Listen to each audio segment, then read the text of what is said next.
Երևանում օրը ցերեկով բնակելի շենքերի բակում հանրակրթական դպրոցի հարևանությամբ արյունալի հրաձգության մասնակիցներից մեկին կալանավորել են, 5 հոգու տնային կալանքի ուղարկել։ Այս մասին Նյուզեեմին հայտնել են քննչական կոմիտեից։ Փետրվարի 18-ին Աջափնյակ վարչական շրջանում մի խումբ երիտասարդներ կրակել էին միմյանց ուղղությամբ։ Հրազենային վնասվածքներով 10 քաղաքացու տեղափոխել էին Երևանի տարբեր հիվանդանոցներ։ Վիրավորներից մեկը մահացել էր հենց վիրահատական սենյակում։ Սևանում 19-ամյա զինծառայողի սպանության մեղադրանքով 2 մարդ կալանավորվել է։ Քրեական վարույթ է նախաձեռնվել սպանության հատկանիշներով։ Խափանման միջոց է ընտրվել 1 ամսով կալանավորումը։ Օրերս սպանված Արամ Խաչատյանը պայմանագրային զինծառայող էր։ Ավելի վաղ հայտնի էր դարձել, որ նրան զանգահարել եւ կանչել էին Սևան, եկել էր հանդիպման եւ առանց որևէ բան քննարկելու միանգամից նրան դանակով հարվածել էին։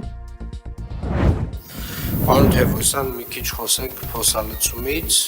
Երևանի խոր փոսերն առանց բիտումի ասֆալտապատելու սկանդալը այսօր քննարկվել է քաղաքապետարանում։ Տիգրան Ավինյանը արդարացել է, թե տեղի է ունեցել մեջբերում անվերահսկելի հայկական հին շինարարական մեթոդներով աշխատանք։ Բալահովիտ 1 ընկերությունը թող մի հատ իրան կարգի բերի։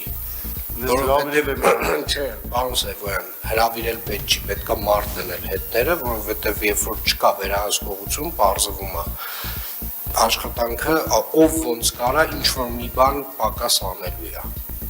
անպայմանորեն, ու դա վերաբերում է բոլոր վարչական շրջաններին, բայց ասենք շին բարեկարգումը նույնիսկ գիշերով են իրենց աշխատակիցները կողքները կանգնած, ասենք օրը ցերեկով չա նշանակում, ասենք մի մարդ չունեք, գնա կողքները կանգնի, տենա ինչ են անում։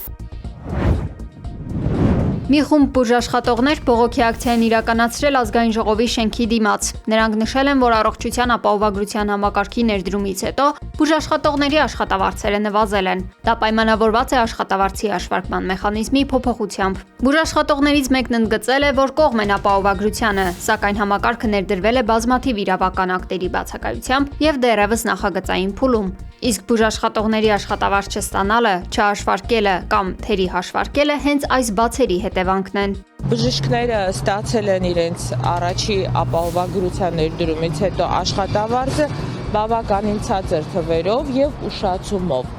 Հիվանդանոցային բլոկի աշխատողները ստացել են շուրջ 30% ցածր աշխատավարձներ, իսկ պոլիկլինիկաներում, այսինքն արտահիվանդանոցային բժշկական ծառայությունում մոտավորապես 2 անգամ, 2-ից 3 անգամ երբեմն ցածր եւ այս կառույցում ավելի ցածր ստացել են բուժքույրերը, մայրապետերը։ Ակցիայի մասնակիցները նամակներ են փոխանցել Ազգային ժողովի նախագահին եւ բոլոր խմբակցություններին, պահանջելով թեմայի վերաբերյալ լսումներ կազմակերպել։ Առողջության ապահովագրության մասին օրենքն ուժի մեջ է մտել այս տարվա հունվարի 1-ից։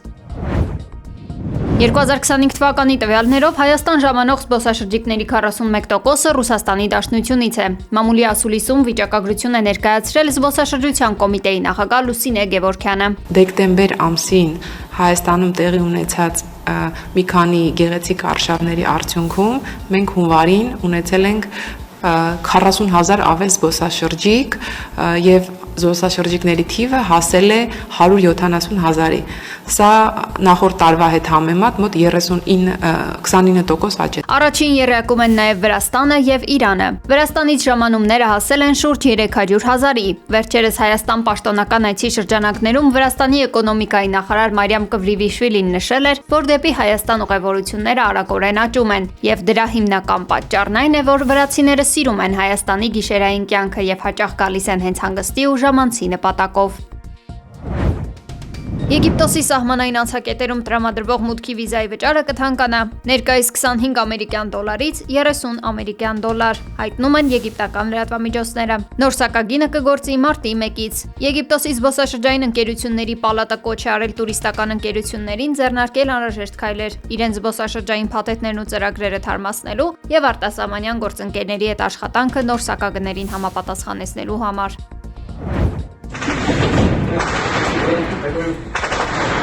Մեքսիկայում իրավիճակը ծայրահեղսրվել է, վերածվելով բացահայտ առճակատման կառավարական ուժերի եւ երկրի ամենահզոր հանցավոր խմբավորումներից մեկի՝ Խալիսկոյի նոր սերունդ կոչվող կարտելի միջև։ Լայնամասշտաբ անկարգությունների ու զինված բախումների պատճառ է դարձել խմբավորման առաջնորդ Նեմեսիո Օսեգերա Սերվանտեսի հնարավոր սպանության մասին տեղեկությունը։ Նա համարվում էր աշխարհի ամենափնտրվող հանցագործներից մեկը, ում գտնվելու վայրի մասին տեղեկության համար սահմանված էր $10 միլիոն պարգևավճար։ Մեքսիկայի արդեն ավելի քան 5 նահանգում զանգվածային անկարգություններ են, սակայն իրադարձությունների էպիկենտրոնը Խալիսկո նահանգն է եւ Գվադալախարա քաղաքը։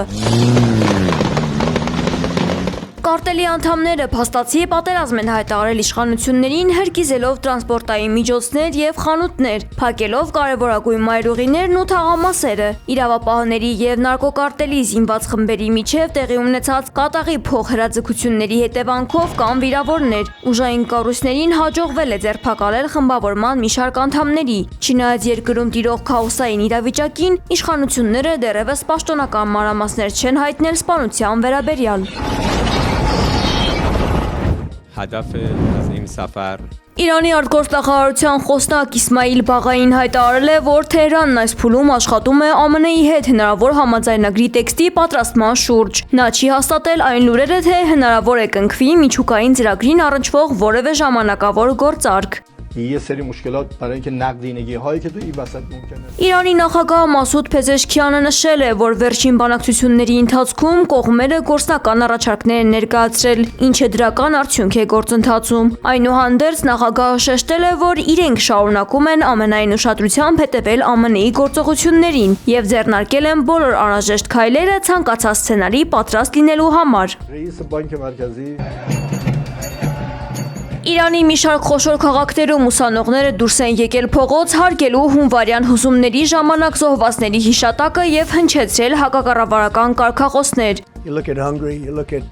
Սրան զուգահեռ Պարսից ծոցում ԱՄՆ-ն մեծացրել է իր ռազմական ներկայությունը։ Դոնալդ Թրամփը շարունակում է սպառնալ մեջբերում սարսափելի հետևանքներով, եթե Իրանը չհամաձայնի միջուկային նոր պայմանագիր ստորագրել։ Թեև Թեհրանը հայտարարում է, որ չի ընկրկի ճնշումների առաջ, այնուամենայնիվ կողմերը պատրաստվում են այս հինգշաբթի Ժնևում անցկացնել բանակցությունների երրորդ փուլը։ Թեհրանը փոխզիջումային քայլ է համարում հարստացրած ուրանի մի մասը արտերկիր ուղարկելու տարբերակը պատժամիջոցների չեղարկման դիմաց։ Багато деталей не буду казати, якщо можна. Ուկրաինայի նախագահ Վլադիմիր Զելենսկին հայտարարել է, որ Վլադիմիր Պուտինն արդեն սկսել է երրորդ համաշխարհային պատերազմը։ Ըստ նրա, Ռուսաստանը ցանկանում է աշխարհին պարտադրել կյանքի այլ ձև եւ փոխել մարդկանց ազատ ընտրությունը։ Հակամարտության 4-րդ տարելիցին ընթരാճ Ուկրաինայի նախագահը շեշտել է, որ այս պատերազմը պետք է դադարեցվի, քանի դեռ Ռուսաստանը նոր տարածքներ չի զավթել։ Ռազմաճակատում տիրող իրավիճակի վերաբերյալ Զելենսկին հայտնել է, որ այսօրվա դրությամբ արդեն ազատագրվել է 300 քառակուսի կիլոմետր տարածք։ Նա նշել է, որ ռուսական քարտեզներն այլևս չեն համապատասխանում իրականությանը եւ թշնամին իրականում չի վերահսկում այն վայրերը, որոնց մասին բարձրաձայնում է։ Ամերիկացիներն ու եվրոպացիները մշտապես զգուշացնում են սպասվող հրթիռային հարձակումների եւ անօդաչու թռչող սարքերի մասին, ասել է նա։ Անդրադառնալով եռակողմ բանակցություններին, Զելենսկու խոսքով եւ ամերիկացիները եւ ռուսներն ասում են, եթե ուզում եք, որ պատերազմը վաղն ավարտվի, դուրս եկեք Դոնբասից։ Ավելի վաղ Ժնևում տեղի ունեցած բանակցությունների ընթացքում Զելենսկին իր բանագնացներին հանձնարարել էր Պուտինի հետ հանդիպում կազմակերպել։ Այս ամենին զուգահեռ կողմերն այդպես էլ չեն բարձրաձայնել, թե ինչ արդյունքների են հասել բանակցությունների ընթացքում։ Նեպալի կենտրոնական հատվածում ուղևորատար ավտոբուս է ընկել գետը։ Դեպքի հետևանքով 18 մարդ զոհվել է, 26-ը վիրավորվել։ Ավտոբուսում եղել է ավելի քան 40 ուղևոր։